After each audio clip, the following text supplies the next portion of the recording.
Empezamos ahora la mesa redonda que se ha titulado La innovación educativa al servicio de la sociedad.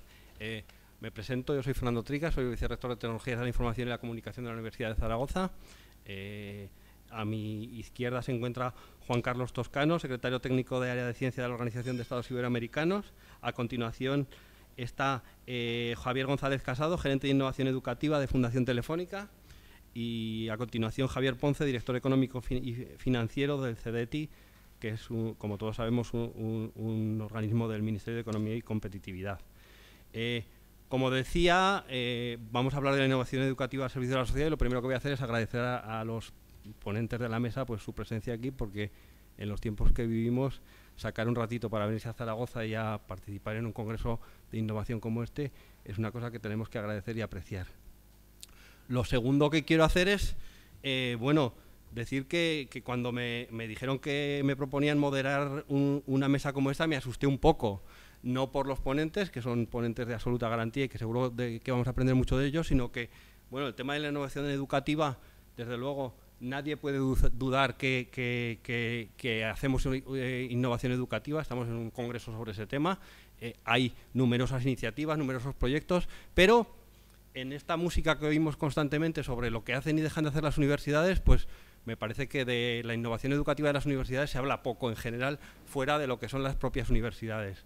Raramente veremos un titular en un periódico que diga la universidad de tal ha hecho una innovación educativa en tal cosa, salvo que haya sido pasando por caja, donde entonces entra en funcionamiento pues el gabinete de prensa del proveedor u otro tipo de cosas. No digo que no se haga innovación educativa, pero algunas personas que están aquí me vieron hace poco en la jornada de innovación de nuestra universidad, en la que yo mismo animaba a nuestros profesores, a nuestras profesoras, a difundir esa innovación educativa, a darla a conocer a la sociedad, porque creo que es algo que muchas veces no estamos haciendo. Desde luego es cierto que la sociedad identifica a la universidad como un polo de innovación a través de la investigación, es fácil que se habla de esos descubrimientos, creo que no hay muchas dudas acerca de eso, pero insisto, me quedé un poco, descolocado. No obstante, ya digo, con los acompañantes que tengo en la mesa seguro que sacamos algunas conclusiones interesantes y vamos a ello. Yo les he propuesto, hemos acordado, que cada uno haga una pequeña introducción de 10-15 minutos sobre su posición en este tema y a partir de allí empezaremos a hablar. Entonces, vamos a empezar por Javier, que lo tengo aquí, perdón, Juan Carlos, que lo tengo aquí a mi izquierda, y cuando quieras.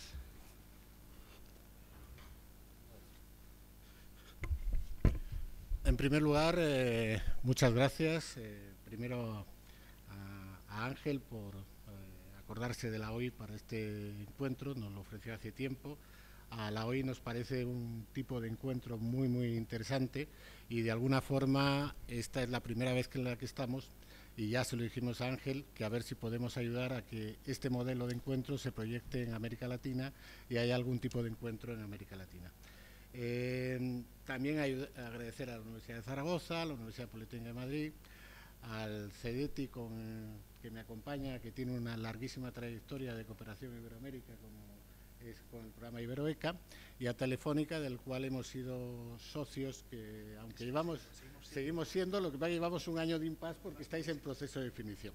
De alguna forma, lo primero que quiero hacer es contar un poco, por quien alguien no lo conozca, porque normalmente me lo salto, que es la OI. Entonces, la OI es un organismo internacional intergubernamental, pues como es la UNESCO, pero de solo 23 países, que son los de habla española y portuguesa, de América Latina y la península ibérica, incluyendo Andorra, que es Estado miembro desde hace un año. Tenemos la Secretaría General está en Madrid, tenemos 18 oficinas nacionales, prácticamente en todos los países, salvo en Cuba, Venezuela y Guinea Ecuatorial.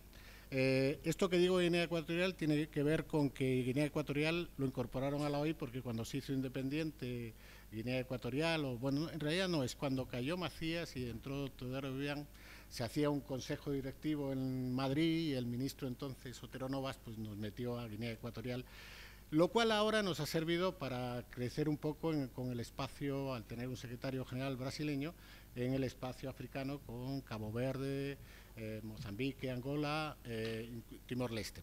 La OI, concretamente desde el área de ciencia, hemos hecho una actividad en Cabo Verde y la verdad es que es una relación. Cabo Verde es una isla que es un archipiélago que está muy relacionado con Canarias y que realmente ha sido muy, muy interesante trabajar con ellos.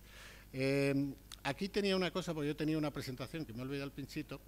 A quien le interese trabajar en la OI, ahora mismo hay abierta una convocatoria buscando un técnico que dirija el área de educación. Yo vengo como área de ciencia porque dentro del área de ciencia hago cosas de cultura científica y cosas para fomentar vocaciones hacia la ciencia desde el ámbito de la educación. Pero ahora mismo, entrando... No pagan mal y tiene una ventaja. En la OI no pagamos impuestos. Eso es una cosa que es como muy interesante, ¿no?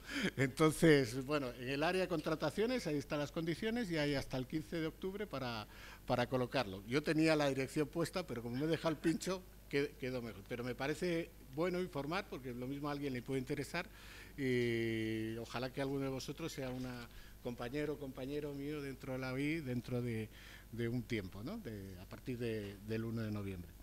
Bueno, la OI, en el ámbito hablo del ámbito de educación ahora, tiene un proyecto marco que es las Metas Educativas 2021, que se aprobaron en Buenos Aires en el año 2010, que trataba de lograr unos mínimos sabiendo del momento en el cual se partía, el 2010, para que en el 2021, año en el cual prácticamente todos los países, creo que salvo Cuba, ocurre con todos, cumplían ya 200 años de independencia. Es un programa vinculado a los bicentenarios. Ese es nuestro marco general, tiene una serie de metas, creo que son exactamente 11, y desde el área de ciencia, aparte de tener una meta que tiene que ver con el desarrollo del espacio iberoamericano del conocimiento, la que trabajamos dentro de educación tiene que ver con fomentar que el porcentaje de estudiantes que terminan la secundaria, que hacen estudios técnicos, estudios relacionados con ciencias o matemáticas, vaya incrementándose. Eso es algo que pasa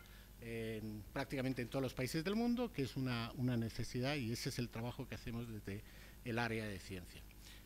Las metas educativas 2021 ya nos queda muy poco tiempo, nos quedan 3 o 4 años y de alguna forma ahora estamos tratando de alinearlas con los objetivos de desarrollo sostenible, con los objetivos de desarrollo de la Agenda 2030, en lo cual la OI está en el Comité de Dirección Mundial representando a los países de América Latina.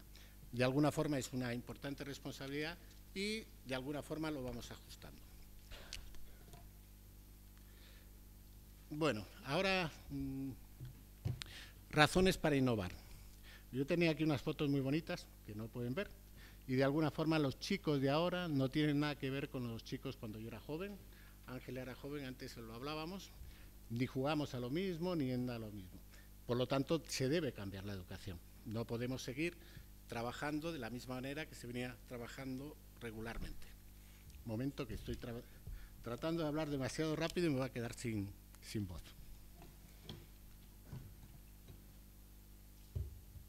Esto es porque me ha contado Ángel que les han sometido a la tortura de los 7 minutos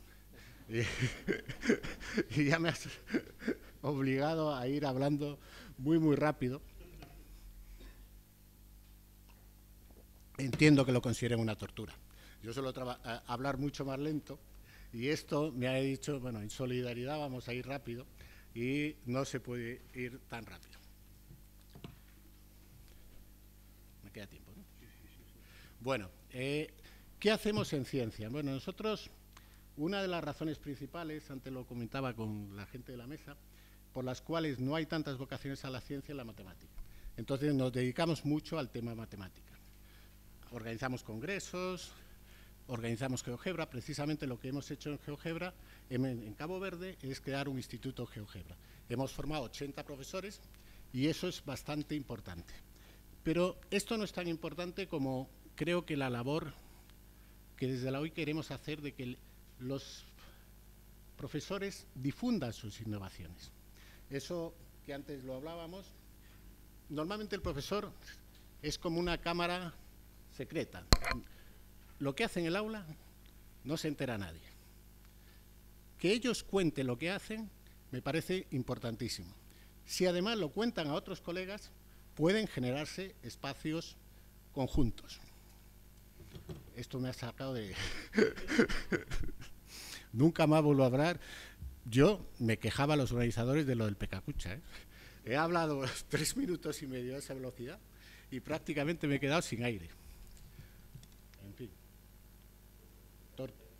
Torturador. Somos unos privilegiados.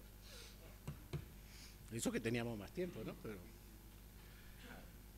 Bueno, yo tenía les cuento una anécdota. Hay una profesora que es de una comunidad que tenemos de 4.800 profesores de ciencias, que se llama Severa Contreras. Una de las cosas que nosotros le pedimos es que nos contaran su vida, cómo habían sido para nosotros publicarlo y difundirlo. Esta es una profesora que, aparte de contar con muchísima gracia cómo se había hecho profesora, era química y empezó a innovar ella por sí sola. Al innovar por sí sola, lo primero que hizo, lo cuenta maravillosamente, fue que llegó a su centro en Sonora, en México, un aparatito de ultrasonidos y querían aplicarlo y ver cómo funcionaba aquello. Lo primero que metieron, dice que buscaron chinches para aplicarles ultrasonidos. Ella decía que no sabía ni qué eran chinches. Bueno, las chinches no se inmutaban para nada. Luego resulta que ese tipo de decibelios no afectaban igual a unas personas que a otros. Mientras que había chicos que ya empezaban a quejarse, ella decía, yo no entiendo nada. Dice, y encontramos una perra, que la teníamos, ella dice, la palabra es asilada en el colegio, es decir, la perra del cole. Y pusieron a la perra sometida a esa tortura de los decibelios. De repente la perra empieza a mover los ojos de un lado para el otro y se le empiezan a mover en el estómago cosas. ¿Qué ocurría? La perra estaba embarazada, entonces ella cuenta cómo la empezaron a dar mimos y se dieron cuenta que por ahí no podían seguir. Ella también cuenta una cosa que es muy importante para los profesores. Ella también cuenta que le preguntó a sus estudiantes de química que qué les gustaría hacer, porque ella quería hacer lo que querían los estudiantes, y los estudiantes le dijeron que dinamita. Bien, entonces ella se pone a estudiar y prepara un experimento para fabricar dinamita. Y ella cuenta con una gracia espectacular. Se llama 41 años en un aula, presa en un aula didáctica este escrito, cómo estaba comiendo cuando de repente escucha por la radio que acaban de detener a un chico que ha volado el edificio de la casa del gobernador. Volar el edificio y cuando dice el nombre del chico dice, era mi mejor alumno. Claro, había aplicado, entonces bueno, lo liberan, bueno, todo eso. Luego hace otra que ya ahora mismo ya no lo voy a seguir, hace otra barbaridad y entonces toma una decisión sabia. Para ella, para sus alumnos y demás, que es deja la química y pasa a ser profesora de matemáticas, porque ahí no iba a montar ningún estropicio. De alguna forma ella, ahora son exactamente 41 años los que lleva de docencia, y de esos 41, 32 años los ha trabajado de forma absolutamente aislada, con unas enormes ganas de aprender. Hay cuenta la cantidad de especializaciones, diplomados que había hecho, con unas ganas de satisfacer a sus alumnos. La prueba de la dinamita ahí está clara, que lo que quieran los alumnos nos ponemos y lo hacemos, pero siempre sola. ¿Qué significa trabajar sola y tratando de innovar? Pues que nadie te puede ayudar a poner un poco de sentido común y hacerlo colaborativo. Alguien te puede decir, lo de dinamita tiene un riesgo, hombre, ya tanto como volar la casa del gobernador ya es muy fuerte, pero de alguna forma creo que lo que hay que fomentar en este tipo de comunidades es que los profesores, uno, colaboren. Para que colaboren, antes que nada, tienen que ser capaces de comunicar lo que hacen, para que unos con otros se puedan unir. Nosotros dentro de la OI, en realidad es la última etapa del proyecto de innovación educativa que hemos desarrollado en el área de ciencias, que tiene que ver con eso que decía antes, ese indicador de las metas educativas de fomentar un mayor número de vocaciones hacia la ciencia. Lo que hicimos fue desarrollar algo que viene haciéndose hace mucho, que es utilizar la prensa para la educación. Pero nosotros usamos la prensa en el sentido de tomar artículos periodísticos que tuvieran que ver con ciencias en un sentido amplio, lo dividimos en 7 contenedores, que prácticamente supongo aquí la mayoría es español, coincidían con las 6 grupos de conocimiento que tenía la asignatura de Ciencias para el Mundo Contemporáneo, más uno de más, que era el cajón desastre, que era otros casos de cultura científica. Pero para nosotros teníamos uno singular, que ese no lo tenía Ciencias para el Mundo Contemporáneo, que era el espacio urbano, porque a nosotros nos parece que una de las tecnologías que nos rodea, con la que más interactuamos, es la ciudad. Y normalmente la ciudad no se trata. De alguna forma lo que tratamos con eso es que los estudiantes vean la utilidad de la ciencia, para qué sirve, y que puedan tener criterios de valoración a la hora de los consumos tecnológicos. ¿Cuáles son los dos aspectos que más les interesaba a los estudiantes y a los profesores? Salud y alimentación, obviamente, es algo que les interesa mucho a los estudiantes y también mucho a los profesores, y uno que llamamos la sociedad digital, que obviamente es el entorno en el cual se mueven y que les interesa bastante. Nosotros esto lo empezamos en julio de 2009, y empezamos en julio de 2009 dando unos materiales, pero los teníamos a todos los que hacían el curso, después los manteníamos en una comunidad. Entonces, conforme terminaban siendo egresados de nuestro curso virtual, entraban en esa comunidad e interactuaban entre ellos. Tenían una ventaja, todos tenían ese bagaje inicial de conocimientos. Yo creo que cuando instituciones como las nuestras hacen cursos virtuales, tiene una buena oportunidad de acompañar a las personas que han aprendido. Todos los que hemos hecho un curso, luego, cuando tenemos que aplicarlo, lo difícil llega ahí, cuando hay que aplicarlo en la vida real.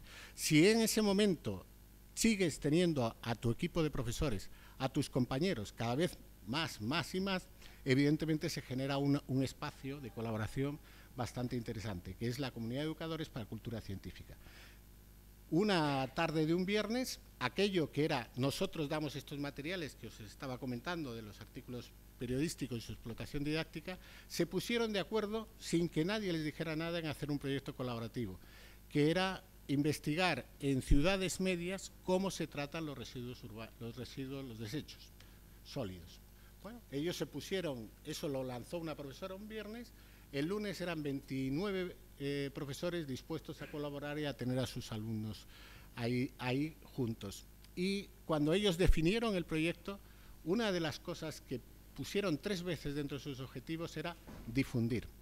A raíz de eso les dimos la palabra. Entonces, desde entonces, nosotros les pedimos no solo que hagan cosas, colaboren, sino que publiquen. Publiquen temas de cultura científica y publiquen temas de innovación educativa, que la difundan. A raíz de eso se van tejiendo redes. Algunas las conocemos, otras no tenemos ni idea de lo que ocurre y de repente nos enteramos que eso ha pasado.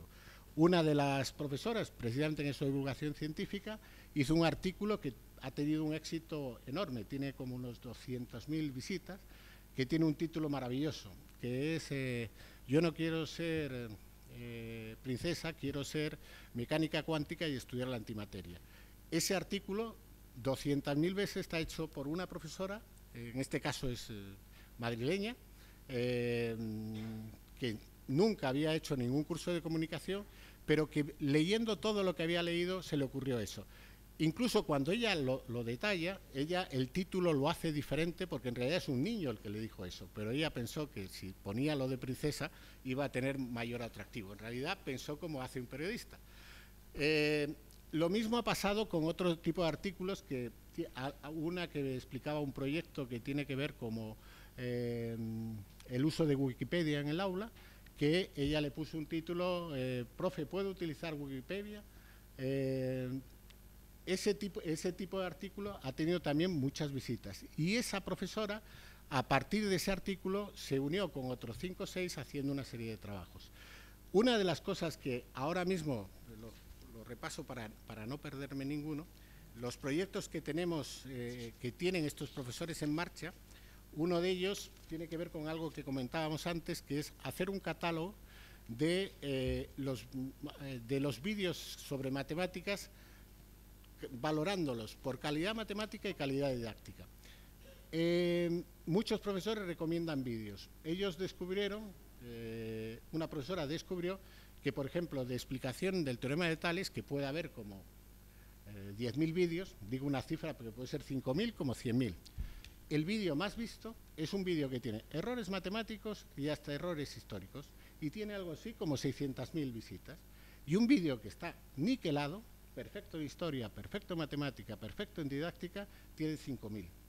De alguna forma, hacer este proyecto colaborativo por parte de profesores, ya se han juntado en este proyecto muchos, va a permitir que muchos de los profesores que ahora dicen ver este vídeo puedan recomendar vídeos sabiendo lo que hacen. Otro de los proyectos, ¿ya? Sí, cuento lo tengo aquí. Otro que están realizando es por qué contextualizar los contenidos académicos. Tiene que ver con esa mirada de la ciencia que explica el contexto. Y el otro es antes comentaba que dedicamos mucho a GeoGebra, un banco de experiencias de aula usando GeoGebra. Los profesores quizás algunos ya saben usar GeoGebra, pero eso de utilizarlo en el aula es relativamente difícil. Ya con esto termino y bueno, luego seguimos con el debate. Muchas gracias.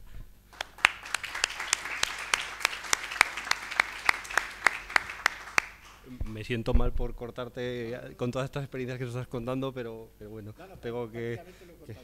Perfecto. Bueno, a continuación, Javier González Casado, de Fundación Telefónica, nos cuenta también su visión.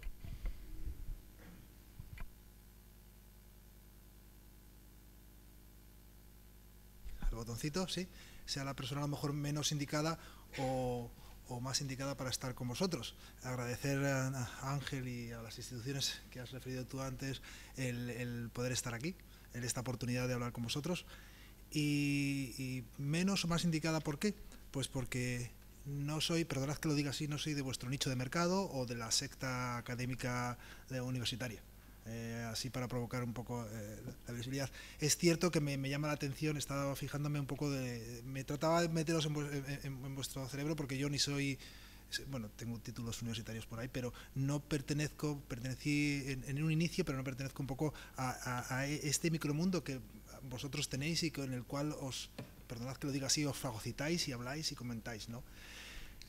Sí que trato de meterme en vuestro reto. Si me gustaría que pudiera tener una maquinita de estas de tiempo real en vuestra app, en que nos dijera a ver qué concepción tenéis de vuestro reto vital como profesionales. Porque desde ahí pudiera yo aquilatar un poco cómo yo vería la innovación educativa para vosotros. Es cierto que lo tengo ya más o menos en mente y el reto es decir, cómo adaptarnos a los tiempos que vienen, porque la verdad es que el reto, poniéndome en vuestro lado y como soy un outsider lo puedo ver más claro, que es la gran ventaja de los outsiders, el reto es cómo conseguir que el alumno de la universidad no piense en un título, sino que piense que la universidad le ha ayudado a un proceso de aprendizaje para toda la vida. Si ese es el reto, ¿qué hacéis dando las clases como las estáis dando? O como dicen que las estáis dando. Si ese es el reto, ¿qué cosas tenéis que hacer para que realmente ese chaval que sale fatalmente formado del sistema educativo reglado, no universitario, continúe, incluso incremente esa ineptitud cuando salga de la universidad? En realidad, ineptitud, ¿desde qué perspectiva? Posiblemente de la académica, no. Pero si tú analizas las encuestas que hacen a los empresarios de qué demandan o qué esperan los padres de su hijo cuando salga de la universidad, no estáis acertando. No estáis acertando. Es cierto que podemos discutir, eso no pasa nada. No pasa nada, sí, pero es cierto que la cuestión es provocar para reflexionar. Porque si entendemos lo que es el concepto de innovación y el concepto de educativa, en realidad parecería en los tiempos que corren que es una tautología, o es innovación, entonces, o la educación es innovación o no es educación, ¿vale? ¿Por qué digo esto? Y ya luego empezaré con mi discurso. Pero el tema en cuestión es, si es el proceso de aprendizaje para toda la vida en una sociedad compleja, y una sociedad compleja que requiere una serie de skills que llaman los pedantes anglófilos, o sea, de habilidades, competencias para saber trabajar en equipo, para adaptarse a los entornos cambiantes de la empresa, para saber cambiar de empresa cada cierto tiempo, hasta cierta medida, esos skills tienen que estar asimilados por el propio profesorado. Posiblemente, cuando entras en unas estructuras mentales de nicho que tenéis vosotros, es jodido, con perdón, trabajar de una forma diferente. pongo un ejemplo, os salgo de vosotros. Entro en el profesor no universitario que ahora mismo se le llena la boca en la innovación educativa hablando de trabajar por proyectos. Y cuando dices cuál es el proyecto pedagógico de tu centro o cuál es el proyecto tuyo como profesional docente, no sabes hacer un proyecto. No sabes planificar el proyecto, no sabes qué hitos tiene, no sabes presupuestarlo, no sabes gestionar un proyecto. ¿Y quieres enseñar a los niños a gestionar un proyecto?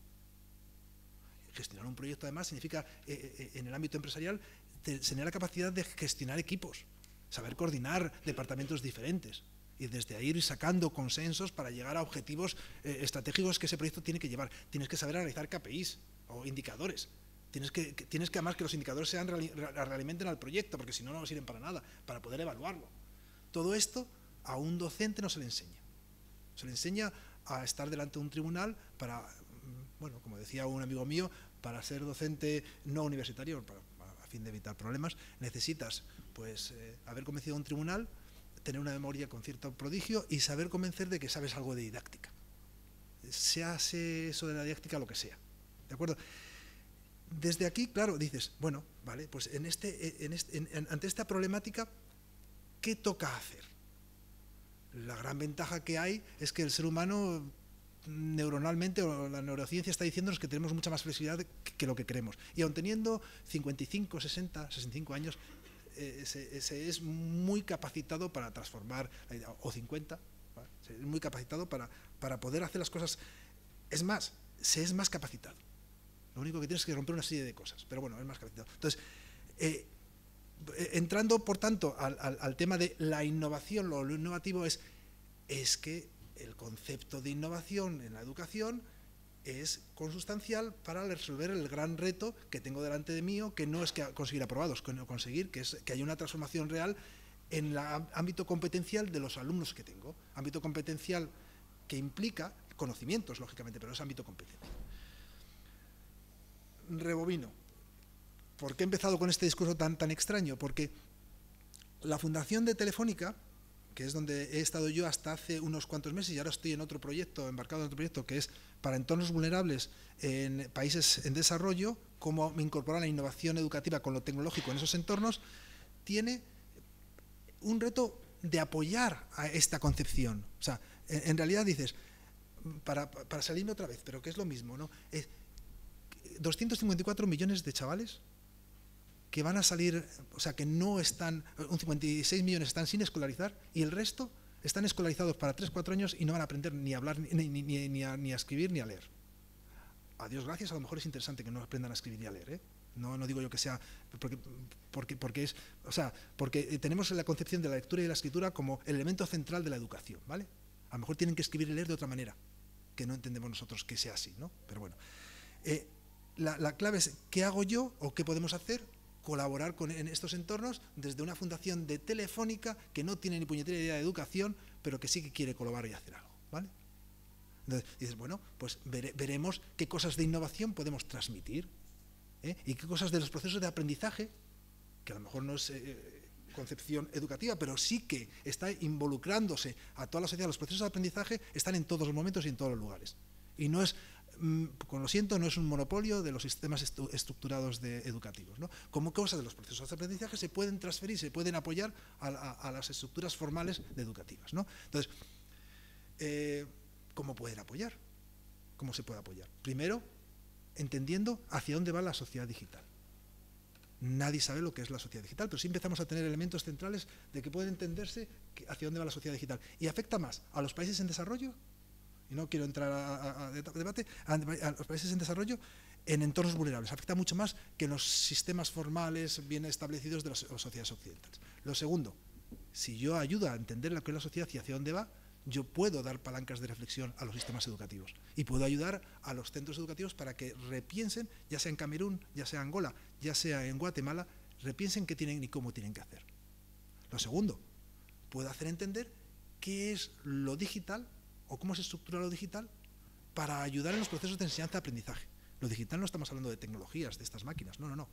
Son procesos referidos tanto a instrumentos y medios, comunidades de aprendizaje en red, aplicaciones, etcétera, como objetivos, competencias digitales necesarias para la sociedad futura.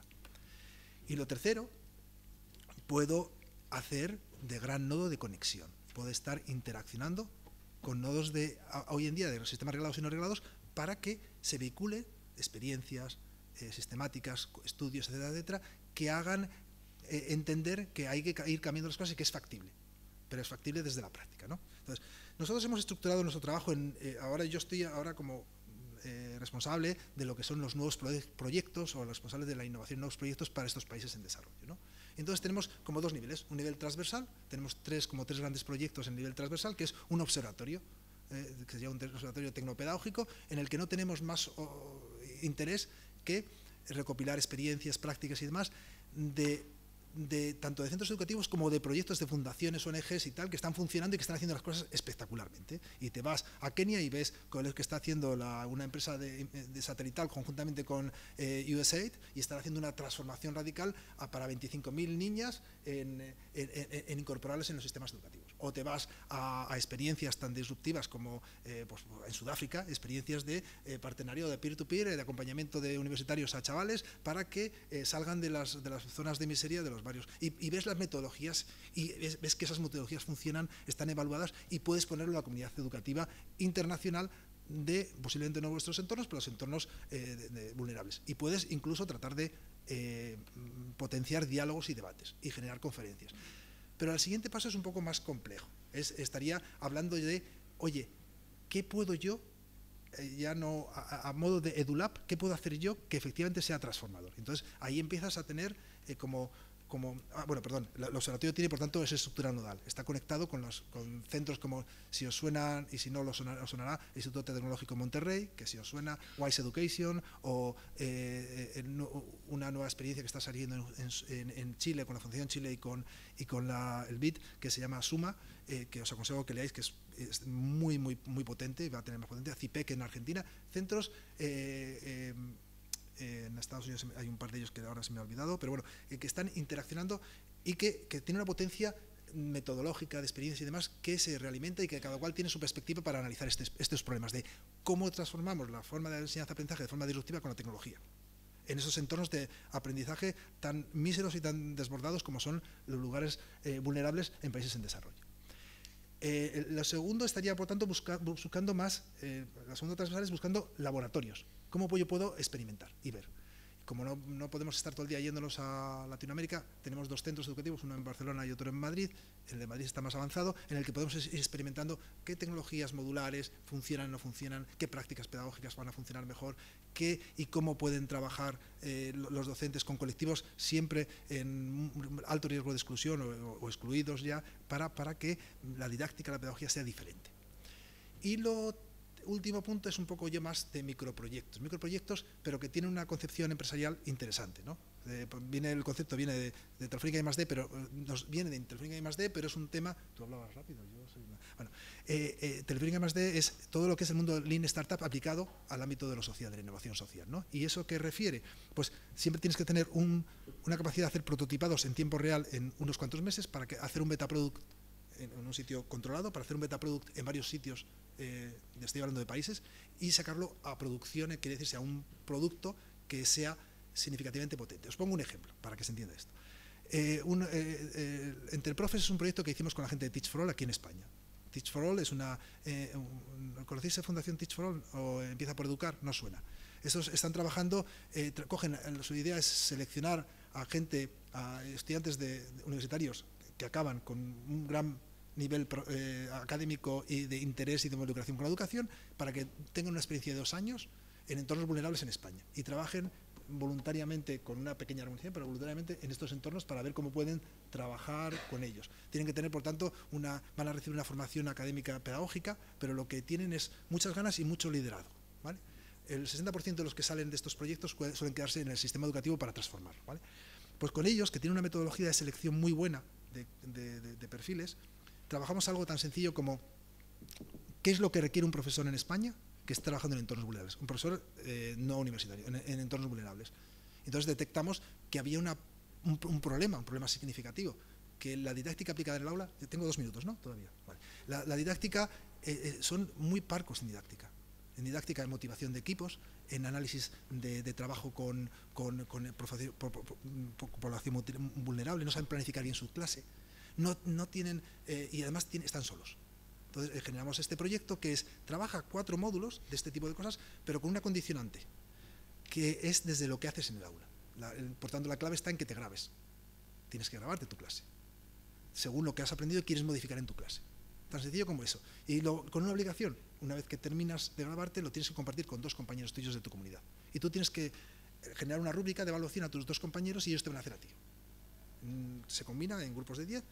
Claro, ¿cuál es la clave? Que de repente empiezas a trabajar con otros. Que de repente las comunidades virtuales de aprendizaje sí empiezan a ser significativos y valen. Que de repente generas una cantidad de repositorios de vídeos, de prácticas, de qué y cómo se hace. Que de repente empiezas a valorarte y a valorar al otro. Empiezas a tener una visión diferente y crítica de lo que haces. Y una cosa tan sencilla como la competencia comunicacional de esta manera y de creación digital empieza a ser un verdadero instrumento de transformación en tu aula. Tan sencillo como eso. Y esto es universalizable, porque cualquier profesor en cualquier entorno puede tener un smartphone lo más tonto posible para poder grabarse. Es un ejemplo concreto para que dice, prototipamos esto y ahora estamos en el beta product. Probamos en España, 160 profesores se desmarcaron 10 por motivos razonables, terminaron más de, ¿cuántos eran? Muchísimas horas de formación, muchísimas, pero encantados y transformando sus propios centros. Y lo estamos ahora llevando a Uruguay y a México no ha podido y por tanto tenemos que tener en Guatemala. Si sale bien este segundo proceso de adaptación a los entornos, lo haremos de forma masiva, lo más masiva posible. La parte de los observatorios nos sirvió para determinar por qué tenemos que hacer esto, qué cosas están fallando en el sistema educativo real, nos sirvió para contrastarlo con los nodos de conocimiento y para implantar una metodología con agentes potentes, para luego ponerlo al servicio de la transformación de Al final, si esto sale bien, lo regalaremos. Y debidamente evaluado y analizando la evaluación de impacto real. Esta es la forma y el modo como creemos que tenemos que ir incorporándonos. Perdonad por el principio que era muy provocativo, pero es que si no, no os despertáis a estas horas, por eso. Pero como creemos que podemos aportar una granito de arena que realmente, desde las guías y fortalezas que tenemos nosotros, porque la más importante, la pedagógica, la hacen los expertos. Nosotros lo que sí habilitamos y posibilitamos el que haya posibilidades de disrupción e de innovación. Y hasta ahí terminado. 1 minuto me he pasado, lo siento. Gracias, Javier.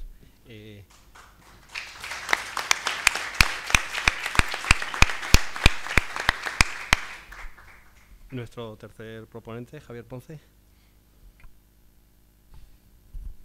Gracias. Bueno, en primer lugar, agradecer, que esta mañana no lo hice, a la organización, haberme ofrecido la posibilidad de venir, y a los aragoneses, porque me habéis permitido ver la basílica y la catedral con tiempo razonable, cosa que no hacía desde hace muchos años y la verdad es que se agradece. Yo voy a hacer un enfoque completamente distinto a los 2 anteriores y así además pues igual tenemos alguna pregunta contraria.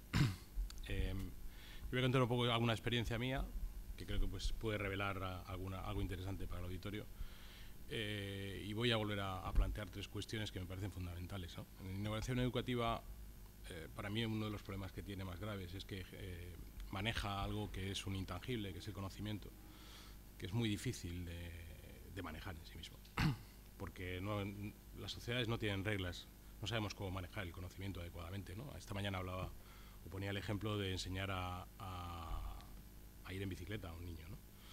Que eso es trasladar conocimiento al crío.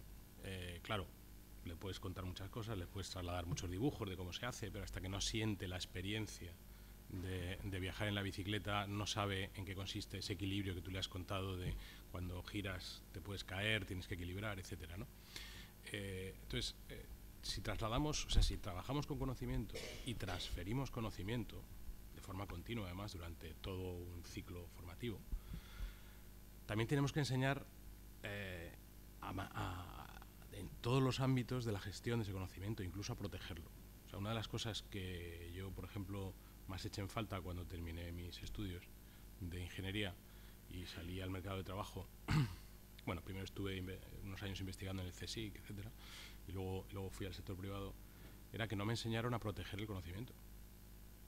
Yo a lo mejor era capaz de desarrollar nuevo conocimiento y no sabía qué tenía que hacer con él, si tenía que ir a la oficina de patentes, si se lo tenía que contar a un amigo, si tenía que contratar a un abogado, si lo podía hacer yo solo.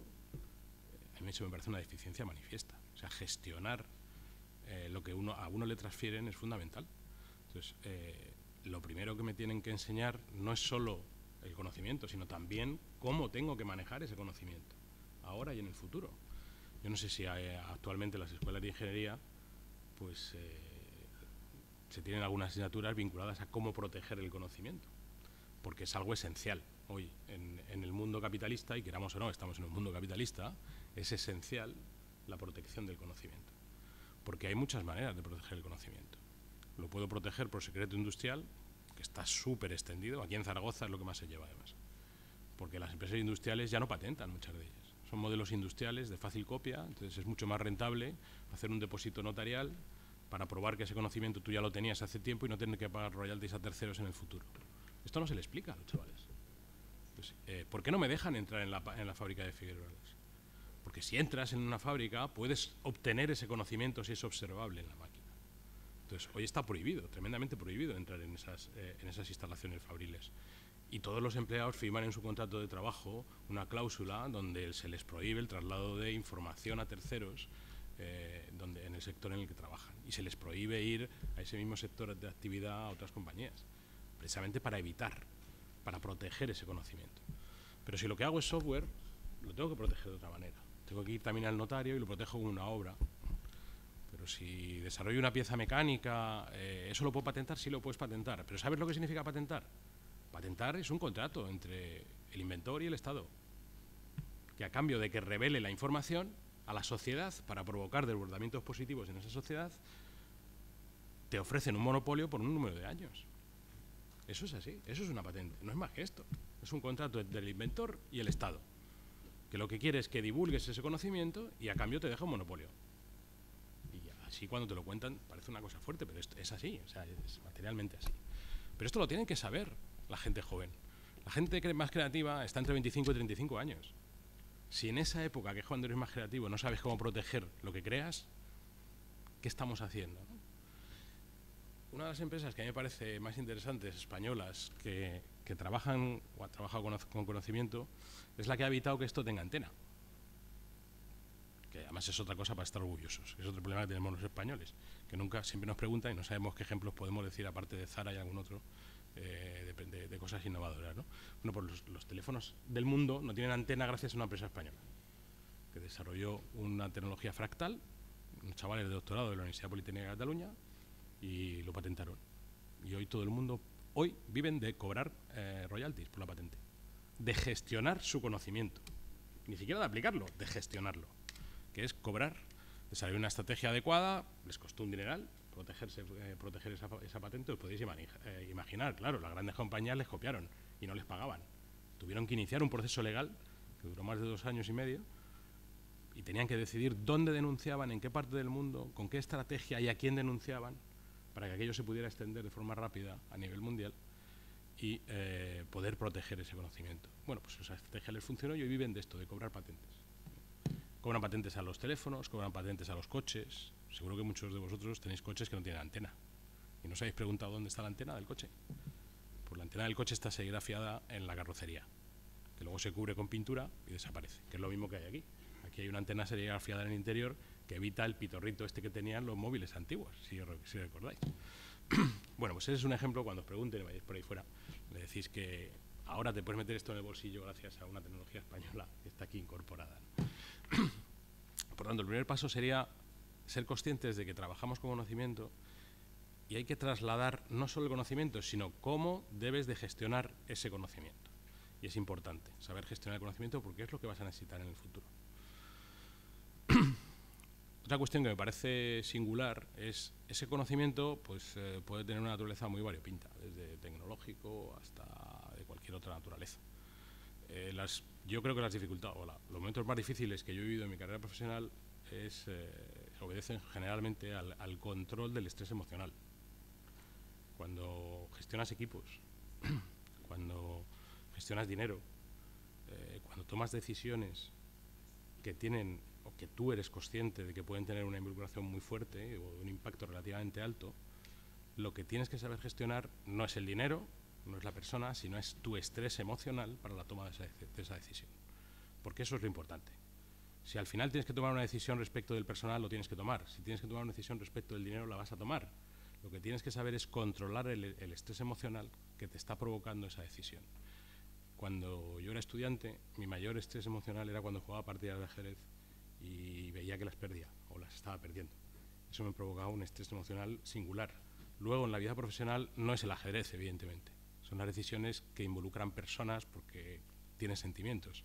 Y eso es lo que generalmente te provoca un mayor estrés. Entonces, yo creo que tenéis que trasladar y gestionar el estrés emocional que vas a tener en tu vida siempre, en algún momento de tu vida profesional. Otra singularidad, y vuelvo a utilizar un ejemplo, aunque es justo lo contrario de lo que voy a contar. Hay dos tipos de razonamiento en todos los profesionales. Uno es el deductivo y el otro es el inductivo. Hay gente que prefiere ir de lo concreto a lo general y gente que prefiere ir de lo general a lo concreto. Y eso es difícil de captar, pero si lo captas, provocas una aceleración de asimilación de conocimientos en esa persona tremendo. Yo lo viví personalmente. Yo estaba estudiando en la Escuela de Industriales de Madrid. En primero hice una huelga, porque de 1200 se aprobaron 4 física, y bueno, pues se montó un lío y tal en la universidad. Hicimos una huelga durante 2 días. El rectorado llamó a capítulo a ese profesor, que además era emérito, bueno, tenía todo tipo de laureles, como podéis imaginar. Y en tercero me volvió a dar clase. Y en una de las clases, bueno, a mí no me dio clase en primero, me dio en tercero, pero la asignatura de primero, la que provocó este problema, era de su cátedra. Y en la clase de tercero me tocó por sorteo, vamos, la clase que a mí me tocaba. Y en una de las clases, no recuerdo si era el primero o el segundo mes del curso, dijo algo que a mí me impactó, ¿no? Y cuando se le preguntó que por qué no hacía problemas, porque él era el catedrático, daba la teoría y mandaba a otros profesores a hacer problemas, ¿no? Y entonces él planteó un razonamiento deductivo. Es decir, mire, es que el problema no es más que un caso concreto en la teoría. Si usted sabe la teoría, va a poder hacer cualquier problema siempre. Pues a mí eso me ahorró muchísimo tiempo en mi vida. A partir de ese día no hice un solo problema en toda la carrera, ni un solo problema. Lo único que hice fue estudiarme la teoría, tratar de asimilarla. Eso sí, revisaba algunos libros de problemas para conocer trucos matemáticos que me permitieran en algunos, porque en algunos casos de ingeniería son más veces trucos matemáticos que no que acompañan al razonamiento deductivo, ¿no? Entonces a mí eso me ahorró muchísimo tiempo para obtener mi licenciatura en la Escuela de Industriales. Acabé el número 5 de la promoción y la pena fue que no me lo hubieran dicho en primero, porque a lo mejor me había evitado mucho más tiempo y había sido mucho más feliz durante esos años, dedicando a lo mejor tiempo a otras cosas, ¿no? Con eso quiero decir que depende, hay que ponerse en los dos casos. Transferís conocimiento, hay que enseñar a gestionarlo, pero hay que identificar si el razonamiento prioritario de la persona que está recibiendo ese conocimiento es inductivo o es deductivo. Hay personas que solo viendo ejemplos concretos son capaces de llegar a la abstracción general, y hay personas que con la abstracción general son capaces de llegar en procesos deductivos a la aplicación de esa abstracción. Entonces, eso es una singularidad que solo el profesor, o sea, que el profesor es el que tiene que manejarla y el único que la maneja, yo creo. Porque en la vida cuando enseñas tienes que hacerlo, pero los que no somos docentes o somos docentes esporádicos, difícilmente somos capaces de identificar ese momento concreto, ¿no? Pero vosotros probablemente lo vivís todos los días. Tenéis un grupo de personas que están intentando asimilar el conocimiento que queréis trasladar. Entonces, pensar qué grados y atributos tiene ese conocimiento, como os decía esta mañana, que tenéis que enseñar a gestionar ese conocimiento, no solo el conocimiento, sino cómo gestionarlo, que es importante, es muy importante en la carrera profesional de esas personas, y que tenéis que tratar de identificar por algún gesto, por algún comportamiento, por preguntas, por si esa persona utiliza razonamiento deductivo o razonamiento inductivo, porque es fundamental. Le vais a ahorrar muchísimo tiempo a esa persona en su futuro, en ese momento y en el futuro. Pensad que además solo hay 3 estrategias rentables, innovadoras en los mercados, en cualquier mercado, en el de telecomunicaciones, en el de que queráis, de automoción, y las tres estrategias son, la primera es la de Need Seekers, que es la más popular, es decir, identificar las necesidades de los usuarios, ser muy rápido identificando, fundamentalmente son empresas que se basan en marketing, detectan la necesidad rápida de la gente y ofrecen un producto de manera rápida, aunque no sea el mejor ni el más eficaz, pero lo ponen en el mercado mañana mismo. Y entonces esa persona, ese conjunto de clientes que tienen esa necesidad lo van a comprar, porque solo hay ese producto. Y a los 4 meses lo vuelvo a cambiar, porque he vuelto a detectar nuevas necesidades y porque mis competidores ya han sido capaces de poner un producto mejor en el mercado. Eso estamos hartos de verlo, por ejemplo, en el mundo de la telefonía, donde Telefónica es el gran líder de tecnología, pero aparece gente que te ofrece servicios que Telefónica no te ofrece, porque no ha sido capaz de detectar mi necesidad o de un colectivo de clientes que tienen esa necesidad. Por eso te aparecen el más móvil, el otro, te aparecen pequeños sectores que son need seekers, que testan muy rápido el mercado. Y esa gente son inductivos. Los grandes profesionales de esas empresas son inductivos. Son personas relacionales, hablan con sus clientes, se mueven rápido, detectan, hacen análisis de satisfacción de la gente. Y son próximos a la gente. Luego tienes la estrategia de los market readers, que no son tan próximos, se alejan del mercado, pero están permanentemente supervisando hacia dónde va el mercado. Ofrecen productos más solventes que los primeros, que aguantan más en el mercado, el cliente tiene más confianza en ese producto que en el anterior, pero tienen una cobertura, no son los líderes todavía de ese mercado, no tienen la constancia de líder, ¿no? Estos tienen un razonamiento todavía inductivo, porque testan el mercado, no testan cliente a cliente, testan el mercado en su conjunto, ¿de acuerdo? Y luego la última estrategia ganadora son los technology drivers, que son los líderes de tecnología. Pues ahí tenemos a los Google, a los Telefónica si queréis, en la parte de comunicaciones, etcétera. Los líderes de esas organizaciones es personal deductivo, porque van del conocimiento a la aplicación, desarrollan nuevo conocimiento científico-tecnológico y lo aplican. Ahí la gente que lidera posiciones suele ser gente de razonamiento deductivo, porque la empresa no puede funcionar con inductivos. La Telefónica es tan grande que no va a cubrir una necesidad específica mía nunca, no la va a detectar. O sea, lo que coincida, lo que saque con mi necesidad, no la va a detectar, porque es tan grande, tan poco flexible, que no llega a detectar esa necesidad tan concreta. Entonces, al final, somos un mundo de deducción o de inducción, dependiendo de la actividad que vayamos a desarrollar. Pensad que eso le vendrá muy bien a cualquiera de los formados a los que os estéis dirigiendo. Es una experiencia que al final uno adquiere con el tiempo y que, si a mí me lo hubieran contado antes, creo que hubiera avanzado mucho más rápido en muchas cosas. Pero es verdad que también he disfrutado de la vida intentando conseguirlo, con lo cual tiene una gran ventaja, ¿no? el haber disfrutado, pues a veces errando, como es lógico, ¿no?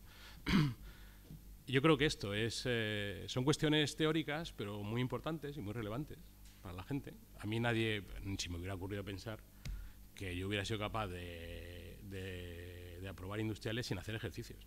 Que me hubieran dicho en COU, hubiera hecho, es una barbaridad, ¿no? Pero luego cuando acabé dije, pues sí, yo creo que lo podía haber hecho.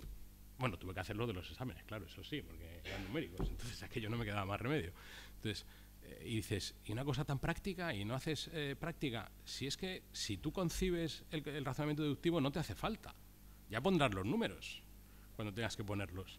Entonces, creo que es fundamental conocer de la parte del profesorado al alumno qué conocimiento trasladas y qué atributos tiene ese conocimiento, para conocer cómo adaptarlo rápido a la forma de razonar del alumno que tiene que absorber ese conocimiento, ¿no? Son dos partes que hay que combinar y que cuando conectan, la transferencia puede ser muy rápida o puede ser muy lenta, si hay un error en la interpretación en cualquiera de los dos lados.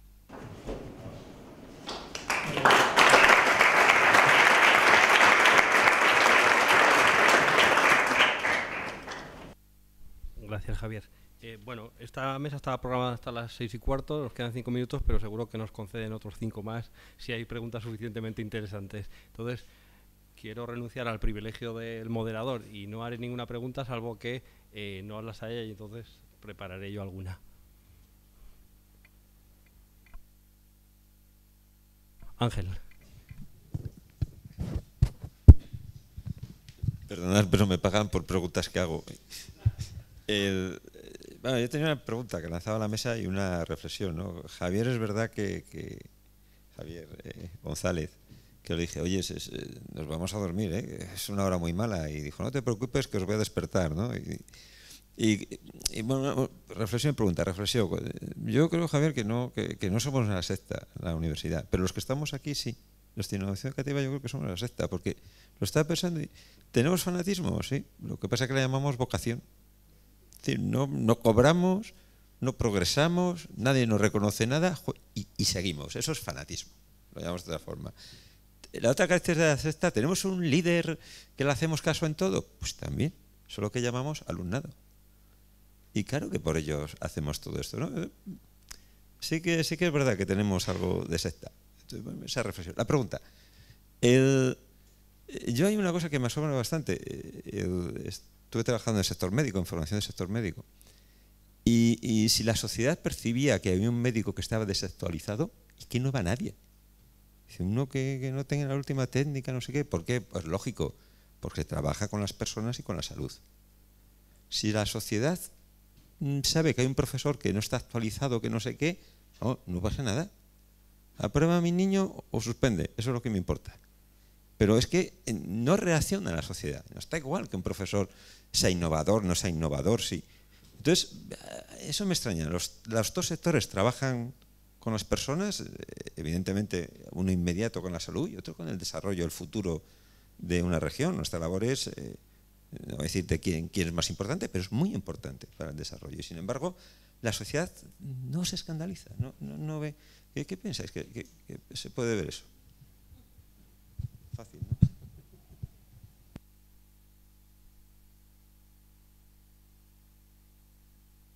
Bueno, yo iba a hacer un comentario en relación.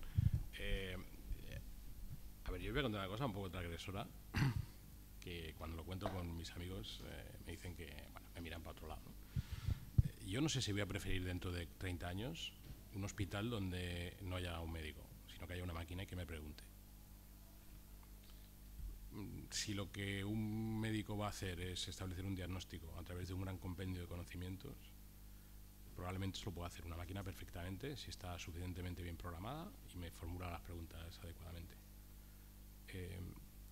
Si lo que quiero es un desarrollo de un nuevo fármaco para poder atajar una enfermedad, una dolencia, probablemente no creo que haya una máquina que sea capaz de tener un razonamiento para el mejor desarrollo posible para obtener ese fármaco, ¿no?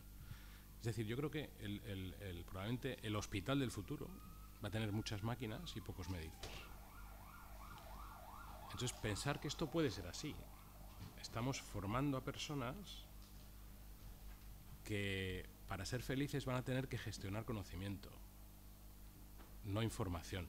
Un médico de familia al uso que diagnostica utiliza información que se podría cargar en una máquina que te daría, eso sí, a lo mejor con menos sabiduría o menos proximidad, un diagnóstico final en un ticket que te llevarías a la farmacia. Pero pensad que esto va a llegar. Esto va a llegar sí o sí. Queramos o no queramos. Pensad que, os voy a dar un dato, más del 60, entre el 60 y el 70% de los préstamos al consumo en Inglaterra inferiores al 1.000.000 de euros lo dan máquinas. No hay ninguna decisión humana detrás. Realizas un formulario suficientemente exhaustivo y la máquina te da al cabo de un tiempo y de las consultas propias de propiedades, etcétera, de patrimonio de esa persona, te dice si te da el préstamo o no te da el préstamo. Fijaros que estoy hablando de una profesión muy bien remunerada en general, una profesión financiera, de toma de decisiones, de riesgo. Si esto es así, ¿qué tenemos que trasladar a la gente? ¿Con qué va a gestionar las personas que trabajen en esos ámbitos? Si las pocas que haya van a trabajar con un conocimiento, porque la información ya la van a tener las máquinas y no la van a manejar las personas. Solo si eres capaz de gestionar conocimiento vas a trabajar, si no, no. Si no, es mucho más eficiente una máquina, sin ninguna duda. Entonces, cuidado con eso. Me parece que es un tema fundamental y crítico en el futuro, ¿no? tenéis futuro y tenéis un problema. Tenéis futuro y tenéis un problema. Que tú también lo has dicho. Claro, hay unos buenos y hay unos malos. Los que sean capaces de transferir conocimientos se quedarán. Los que no sean capaces, la gente no irá a la clase de ingeniería. Acabarán viendo los vídeos del MIT, que probablemente están fenomenalmente hechos, y si son capaces de transferirte el mismo conocimiento y a la misma velocidad que el profesorado, pues la gente, yo no sé cómo vais a evitar que los chavales vean los vídeos de YouTube, si es imposible. Si lo tienen al acceso en cualquier momento y en cualquier circunstancia. Entonces, tenemos que ser capaces, el profesorado tiene que ser capaz de transferir el conocimiento de una manera más eficaz que esos vídeos multimedia. Perdonad, como es muy interesante, daría pie a muchas cosas, pero voy a centrarme solo en una. Procesos de enseñanza-aprendizaje, hay dos mundos muy peculiares que me llaman la atención, el mundo de la enseñanza y el mundo de la intervención social.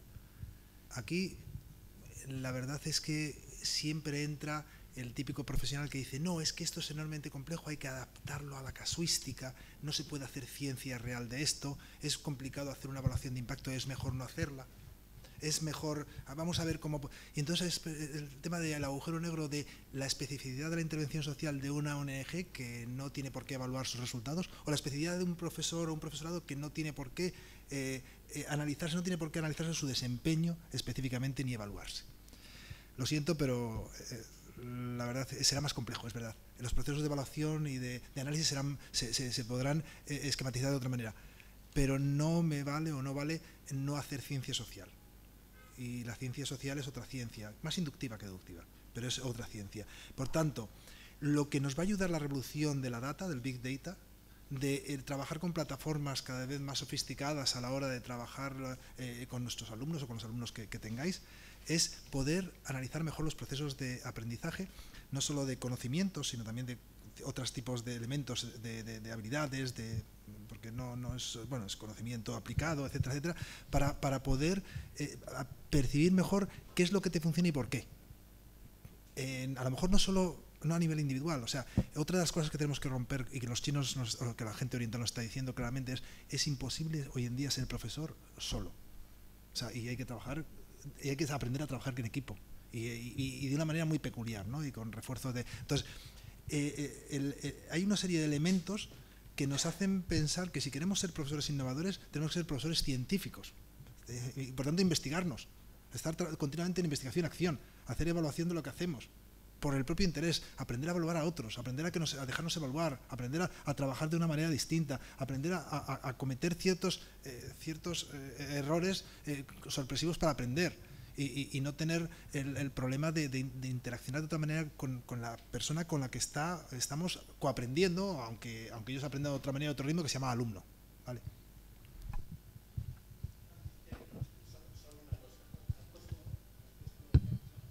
Que es el médico y el profesor, de estar al día. Para el médico resulta fácil estar en congresos, no resulta fácil, lo hacen prácticamente por rutina. Hay un congreso de microbiólogos que coincidió cuando yo estaba en Málaga, 2.600, todos españoles, es decir, creo que debían estar todos. Si tú haces un congreso, muchos de ellos supongo financiados por laboratorios y demás, si tú haces una actividad de congreso para profesores, va a ser en un fin de semana, se lo van a tener que pagar todo. Es que es mucho más difícil estar al día para un profe que para un médico. No, eso.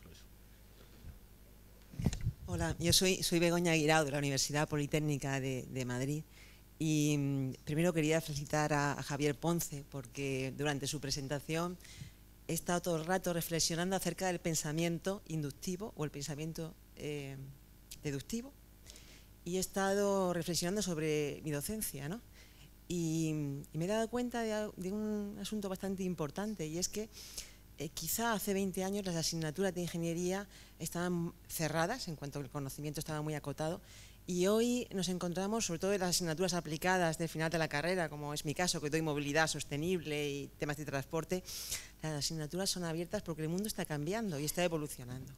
Y uno de los principales problemas que tengo con los alumnos de ingeniería de caminos, en el máster, que tienen 23 años y todo el acceso a información en la red que podáis imaginar, es que no filtran la información, carecen de ese pensamiento deductivo y nunca han tenido más acceso a información, pero cuando les pides una simplificación, un informe, y les das el mundo entero para que puedan obtener esa información, no saben elegir lo importante de lo accesorio, no saben cuál es el objetivo, no saben cuál es no saben cuáles son los condicionantes del problema.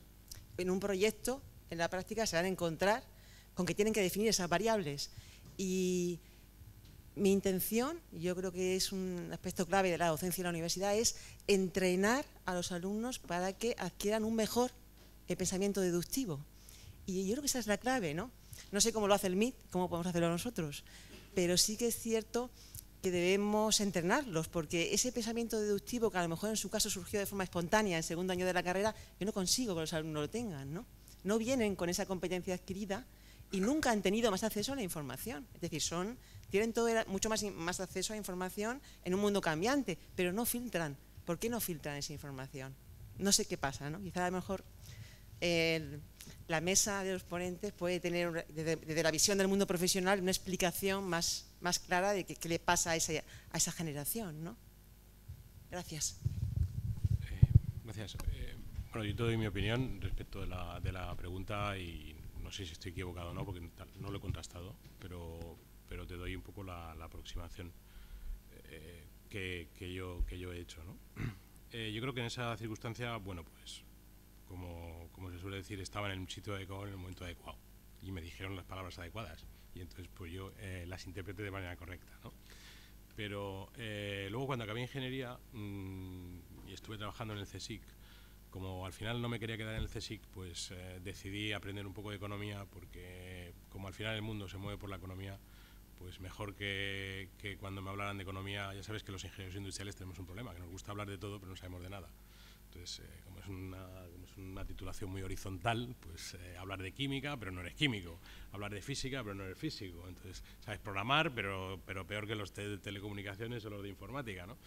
Entonces, te da un abanico de conocimiento relativamente amplio, pero en economía muy poquito. Una asignatura muy pequeñita que teníamos en sexto, me acuerdo. Pues hice un máster, y ahí es donde vengo a contestar un poco tu pregunta. Hice un máster de gestión empresarial, el MBA clásico, en una gran escuela española. Y bueno, allí esa escuela estaba, no era incipiente, pero no tenía mucho recorrido todavía en España. Hoy ya es una de las punteras, probablemente. Y utilizaba máster de tercero, sobre todo de Harvard. O sea, perdón, casos de Harvard. Bueno, pues aquello era un matado, lo digo yo, porque trabajabas por la mañana, pasaba el curso a las 4 de la tarde y claro, tenías que hacerte los casos por la noche, no tenías más tiempo, Y yo, al cabo de dos meses, ya me hartaba, porque los casos, digo, ya, este caso, si son 40 páginas y realmente lo interesante son dos, ¿por qué me hacen leerme las 40 páginas? Porque no me subrayan lo importante y no me hacen perder 2 horas por la noche para analizar las 40 páginas y detectar cuál es lo relevante. Eso es lo que hacen los cursos de MBAs, Harvard, MIT y de esas organizaciones. Te obligan a dedicar mucho tiempo para saber extraer lo relevante y los conceptos del texto. El propio profesorado de las escuelas de negocios sabe que el alumno va a tirar 2 horas y media leyendo ese caso para extraer 3 conclusiones que están en 5 párrafos de esas 40 páginas. Pero han utilizado la metodología de pérdida de tiempo para el alumnado, porque se hace por inducción, porque la mayor parte del razonamiento se hace por inducción en la sociedad. Entonces, el alumno lo acaba captando cuando después de hacer 50 casos de esa forma, dices, ah, claro, es que tengo que ir caso a caso para extraer al final lo relevante. Entonces, eso es lo que yo he observado en los métodos educativos. El método educativo de los MBAs trabajan así, trabajan con casos particulares a los que tienes que dedicar un número de horas suficientemente alto para acabar extrayendo determinadas conclusiones. No pueden ser muchas, conceptualmente no puede haber mucho conocimiento en un caso concreto de la economía. Entonces, eso es lo que yo he observado. Cómo enseñan a extraer información relevante, pero claro, hay una obligación detrás.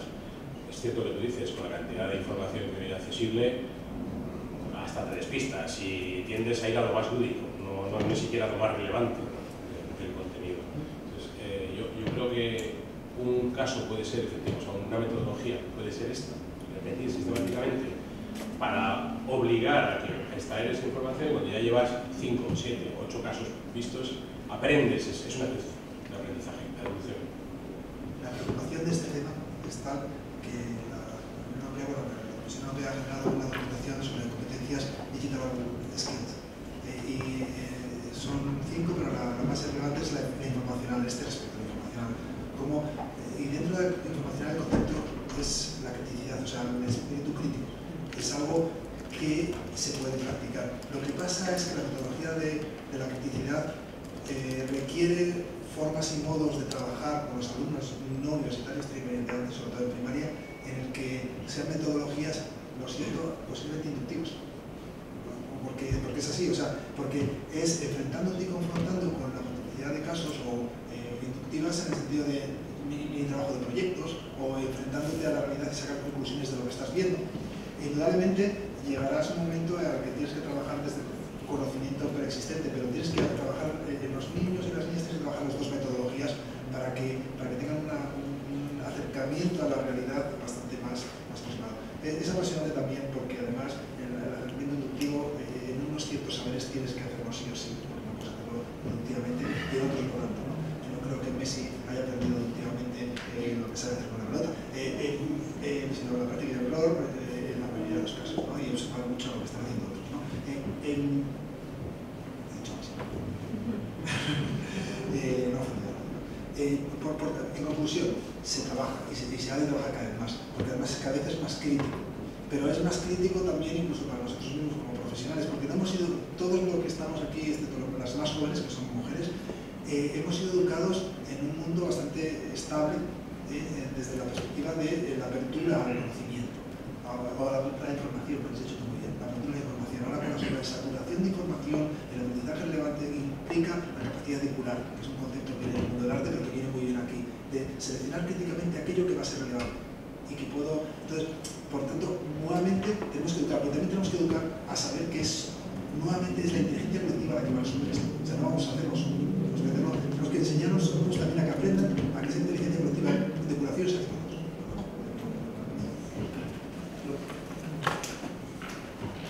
Bueno, pues es un poco tarde y no he visto ninguna mano levantada, si acaso voy a permitirme hacer una pequeña consideración y cerramos por hoy. Me quedo con lo que dice Juan Carlos de la colaboración y además he decidido luego en esas redes que hay que tejer para relacionarse, para intercambiar conocimientos, experiencias, etcétera, y también con el uso de la innovación educativa para, bueno, en particular, dar a conocer a estos chicos, a estas chicas, la utilidad de la ciencia, la utilidad del saber, la utilidad del conocimiento. Me quedo con eso porque, bueno, ya está bien que si la innovación nos sirve para despertar esos intereses y esos gustos, está bien. Además también lo ha comentado Javier González, la idea de la innovación para llevar la educación a los vulnerables. No tenemos que olvidarnos de los no vulnerables, que además son los que principalmente tenemos más cerca, pero ya está bien que haya quien se preocupe de ellos. Y también me quedo con la provocación del título contra el aprendizaje o cuál es el objetivo de esto. Espero que al final no sean cuestiones contrapuestas, sino que seamos capaces de que el título efectivamente vaya en línea con ese aprendizaje y que eso sirva para que además todos seamos conscientes, y ya decirlo ahora, de que tenemos que ser inductivos, aprender a seleccionar la información, aprender a seguir aprendiendo a lo largo de la vida y a sacar información relevante e interesante de todo lo que hagamos. Y también me quedo con lo que ha dicho Javier de la gestión del conocimiento, desde la parte de la protección cuando sea procedente, pero también desde la parte del intercambio y la difusión cuando sea necesario, porque en este foro precisamente no es donde queremos más patentar, sino más queremos difundir y que se aproveche nuestro conocimiento y que efectivamente ese conocimiento sea significativo para otros, etc. Y también, bueno, gestión del estrés emocional. Yo creo que las pilas de exámenes que tenían que pasar los estudiantes aportaban un poquito de eso, pero desde luego es cierto que no solo es tomar las decisiones, sino tomar las decisiones con el espíritu de ánimo adecuado y correcto. Y me quedo con la duda de si a la hora de innovar en la educación debemos ser inductivos o deductivos